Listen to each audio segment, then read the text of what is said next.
হারামজাদা খাড়ায় খাড়ায় মতোচ খাড়ায় মতে কুত্তা অশ্লীলতা ভোগা দিয়া খায় বধু মৌলানা ইম্পারবার যাও মান্দারপুর থোতা ফাটায় দিয়া আমনি শিষ্ণ কেটে দেবে আল্লাহর হিজড়া আবার মুসলমানি তার একটি স্তন কেটে ফেলা হয়েছে আল্লাহ আল্লাহ চোখের উপর চোখ রেখে আপা আপা বলে কাঁদছিল। গতানুগতিক এবং জাদু বাস্তবতার এক সফল রূপকার শহীদুল জহির এবং এই শহীদুল জহিরের জীবন ও রাজনৈতিক বাস্তবতা এই উপন্যাসটি পড়ছিলাম।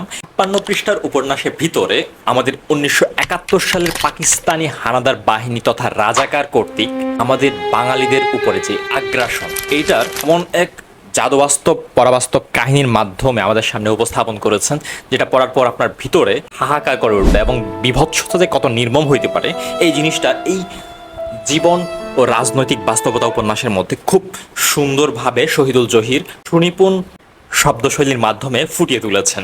উপন্যাসের শুরুটাই থেকে এরকম ১৯৮৫ সালে লক্ষ্মীবাজারের এক ছেলে আব্দুল মজিদ তার পায়ের স্যান্ডেল ছুটে যায় এবং সেইখানে রাস্তার মধ্যে যখন ভিকেল বা যানবাহন চলে তখন মানুষ এবং এই বাহনের যেই ঝিক ঝিক ঝাঁঝা শব্দগুলা এই টোটালটার নিয়ে মানুষের সচেতনতা থাকে না সে এরকম বোঝাচ্ছিল এবং যেটার মাধ্যমে একটা অদ্ভুত ঝাঁঝা শব্দ তৈরি হয় এবং এটার পরে গল্পটা আরো ফ্লো হতে থাকে। এই উপন্যাসের একটা অন্যতম ক্যারেক্টার হচ্ছে বধু মৌলানা এবং সে এই জায়গার মধ্যে বধু মৌলানা একদিন দেখে আলাউদ্দিন দাঁড়িয়ে দাঁড়িয়ে হচ্ছে পেশাব করতেছিল এবং সেইখানে বধু মৌলানা খেপে গিয়ে একদিন বলে হারামজাদা খাড়ায় খাড়ায় মতোচ খাড়ায় মতে কুত্তা।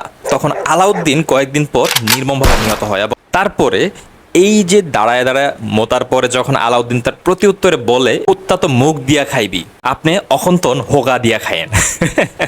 সো এই বিষয়গুলা এখানে শহীদুল জহির খুব সুন্দরভাবে নিয়ে আসছে মানে হচ্ছে শব্দগুলো একটু স্ল্যাং ওয়ার্ড ইউজ করবে কিন্তু এটার মধ্যে কোনো অতিমাত্রিক অশ্লীলতা থাকবে না এবং এইখানে একটা অন্যতম ক্যারেক্টার থাকে বধু মৌলানা এবং একজন থাকে মোমেনা এবং মোমেনা যে মেয়েটা সে লক্ষ্মীবাজারের এবং সে মাঝে মধ্যে গান গাইতো এবং সে একমাত্র মুসলমান মেয়ে ছিল যে গান গাইতো এবং বাসন্তী গোমেজের সাথে তার একটা অন্যরকম আন্তরিক সম্পর্ক ছিল। বাসন্তী গোমেজ সে যেহেতু খ্রিস্টান তাকে নিয়ে হচ্ছে চার্চে যখন সঙ্গীত হইতো তখন সে ওইখানে যাইতো। বধু মৌলানার সাথে একবার হচ্ছে দেখা হয় বধু মৌলানা মোমেনাকে উদ্দেশ্য করে বলে যে ডিম পারবার যাও মানে গোমেদের সাথে যে সম্পর্কটা এটা বাজে ভাবে ইঙ্গিত করে। সো এটাতে মোমেনা খুব বেশি হার্ট হয় এবং হার্ট হওয়ার পরে যখন বাড়িতে ফিরে তার ভাই তারে সান্ত্বনা দেয় যে আপা তুই মন খারাপ করিস না এক জায়গায় বলে কান্দিস না আপা মান্দারপুর থোতা ফাটায় দিয়া আমনি। এইখানে মোমেনার ভাই আব্দুল মজিদের তার বোনের প্রতি যে ভালোবাসা বা তাকে সান্ত্বনা দেওয়ার যে বিষয়টা এখানে সুন্দরভাবে উঠে আসে। এই উপন্যাসের মধ্যে বধু মৌলানা যেহেতু একটা অন্যতম ক্যারেক্টার এবং সে হচ্ছে রাজাকার ক্যারেক্টারটা প্লে করে তার ছেলে সে মূলত হিজড়া কিন্তু সেটা জনসম্মুখে প্রকাশ করতে চায় না। তো ছেলের যখন একটু বয়স হয় তখন এলাকার মানুষদের দাওয়াত দেয় যে আমার ছেলের মুসলমানি করা হবে। এইদিকে ইসমাইল হাজম তার ছেলের শিশ্ন কেটে দেবে মানে মুসলমানি করাবে তো কে ওইভাবে বুঝায় নিয়ে আসে যে হ্যাঁ ওকে হচ্ছে এরকম ভাবে আমি দেখাবো বাট মানুষের সামনে তুমি হচ্ছে অভিনয় করবা এবং একটা ঘরের মধ্যে নিয়ে গিয়ে হচ্ছে টোটাল কাজটা করবা এবং ওইখানে এটার মধ্যে রক্ত রক্ত মাখা থাকবে এবং আমার ছেলেরা বলবো চিৎকার করতে মানে জিনিসটা হচ্ছে মানুষকে বোঝানো যে হ্যাঁ আমার সন্তান হচ্ছে হিজড়া না ছেলে। ইসমাইল হাজম যখন বাইরে বের হয়ে আসে তো বিড়বিড় করে বলতে থাকে যে আল্লাহর হিজড়া আবার মুসলমানি।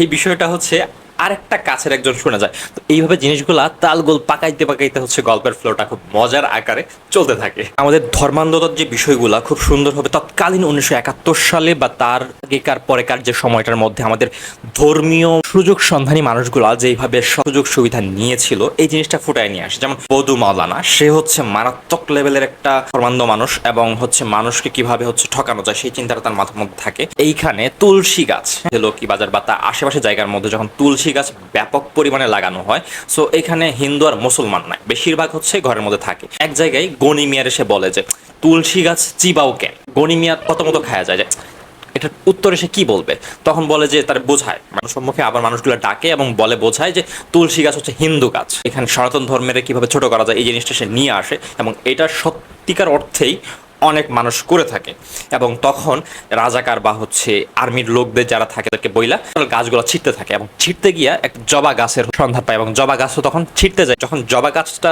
ছিটবে তখন হচ্ছে ওইটার মালিক থাকে হচ্ছে মোমেনা। তো মোমেনা সেটা হচ্ছে প্রতিবাদ করে যে এটা আমার নিজের লাগানো গাছ। জবা গাছ ছেড়ার কারণ হচ্ছে জবা ফুল দিয়া হিন্দুরা বা সনাতন ধর্মের পূজা করবে। সো এইভাবে একটা ক্ল্যাশ সৃষ্টি হয়। এই যে মোমেনা প্রতিবাদ করলো এইটার খেসারত কিন্তু তার মৃত্যুর মাধ্যমে দেওয়া লাগে। মোমেনাকে যখন রাজাকাররা নিয়ে চলে যায় এবং পরবর্তীতে সে যখন আর ফিরে আসে না তার লাশটা পাওয়া যায় রায়ের বাজারের কোনো একটা জনাকীর্ণ অঞ্চলে এবং সেটা খুব ক্ষত বিক্ষত এবং সেই লাশ প্রথম দেখে তার ভাই আব্দুল মজিদ। তো দেখার পরে সে আর্তনাদ করে, সেটা যদি আমি একটু পড়ে শোনাই।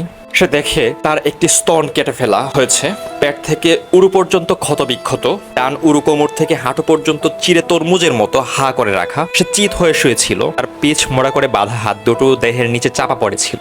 মুখটা ছিল আকাশের দিকে উত্থিত, সে হাঁটু গড়ে বসে পড়েছিল, তার বুকের ভিতর হাহাকার করে উঠেছিল।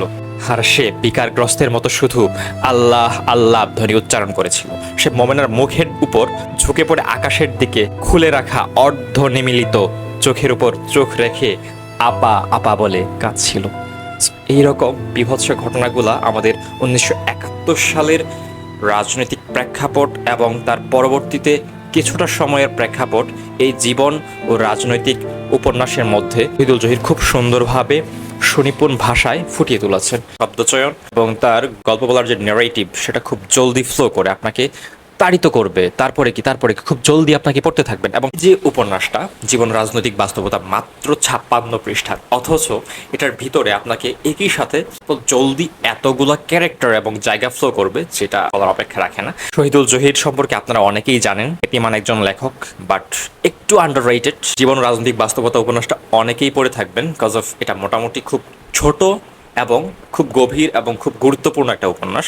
এটার পড়ার পর আপনার কি মন্তব্য সেটা কমেন্টে লিখতে ভুলবেন না। আর যদি কেউ না পড়ে থাকেন, খুব ছোট্ট একটা উপন্যাস যেটা আপনার মধ্যে একটা অন্যরকম জানাশোনা বা একটা ভালো সৃষ্টি করবে এবং 1971 সালের মুক্তিযুদ্ধ সম্পর্কে বিভৎস ধারণা দিবে, সেটা হচ্ছে শহীদুল জহিরের জীবন রাজনৈতিক বাস্তবতা। Thank you so much.